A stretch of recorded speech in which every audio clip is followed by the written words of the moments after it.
Hello, entrepreneurs. Welcome to another episode of Entrepreneur Fundamentals. My name is Robert Bitto. Today we're going to talk a little bit about discounts. Should you offer your customers discounts? Well, I've identified several different types of discounts, and we'll talk about each type of discount and the pros and cons associated with each type of discount. The first type of discount is a clearance discount. Okay, if you have dead merchandise in your store on your shelves and you want to move it, you're going to have to do a clearance sale. Now, it's totally up to you how often you do this. A general rule of thumb is if you've had some merchandise hanging around for 3 or 4 years, then it's time to move it and get the cash flowing again. So don't take a loss, but just discount it 15-20%. You know your margins, you know your markups, and get the cash flowing. Okay, the second type of discount that you can offer is a promotional discount, and that's to get customers into your store buying off your website. So you buy something, a whole bunch of things, and then you offer these things to the public for a little bit above your cost, just so you can get people in the door.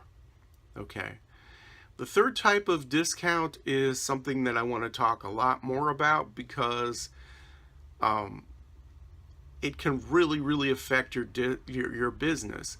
The third type of discount is your quantity discount, or what people will call quantity discount.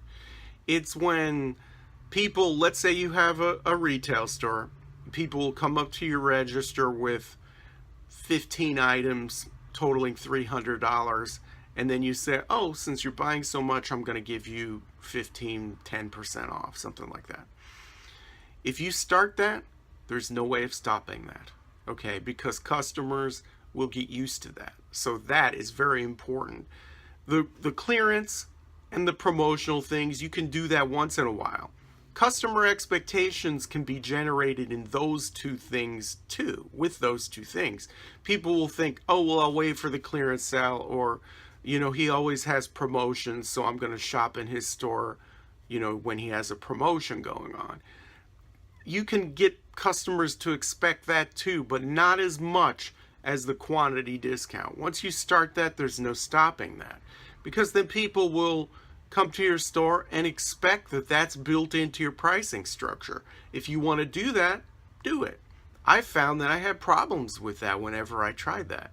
And you give it to one customer, and then people will say, oh, he gives discounts and blah blah blah, and then you become this place where people are there chiseling you down and haggling with you. And if you want to do that, that's great, and it's up to you.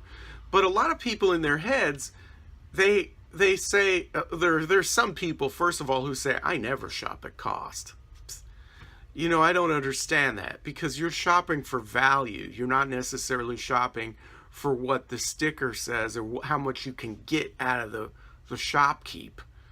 Some people think they have to get something out of you. You got to give up something here. I've heard that before. You got to give something up here. Well, no, I don't. And you don't have to shop with me. It's that simple. But people get crazy with the discounts. In the early 2000s, I was importing a lot of rustic furniture and rustic accessories. I had huge vases and containers for dried flowers and things like that. And I had this one wrought iron piece that I was selling for $149, and a customer came in and was really interested in it and everything, but of course she didn't want to pay the full price, and she told me, oh, there's a store in North Scottsdale that always gives me 20% off right when I walk in the door because I'm such a good customer. Well, after that woman left, and it was funny how she left, she was backing away, turning around, waiting for me to say, no, come back, I don't want to lose the sale. But you're not in business to make a sale, you're in business to make money. So anyway, back to this piece.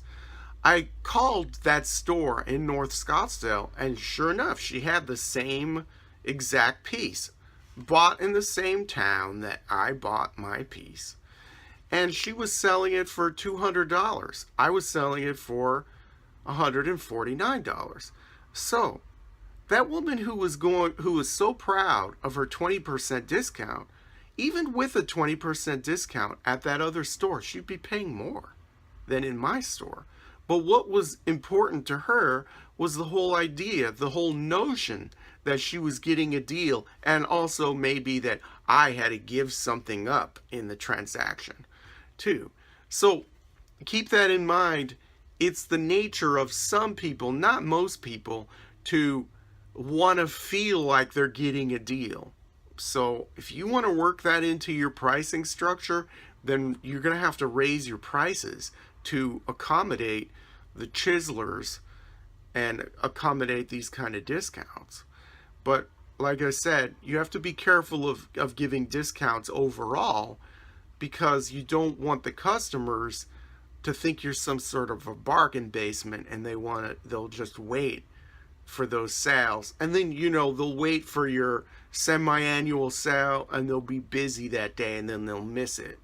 So I don't know, it's a tricky thing, it's a double-edged sword, but just be aware of discounts, offering them, and what impact it can have on your business.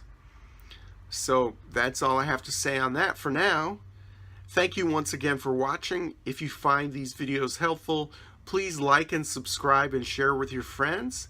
And remember, always work hard, and may all of your entrepreneurial dreams come true.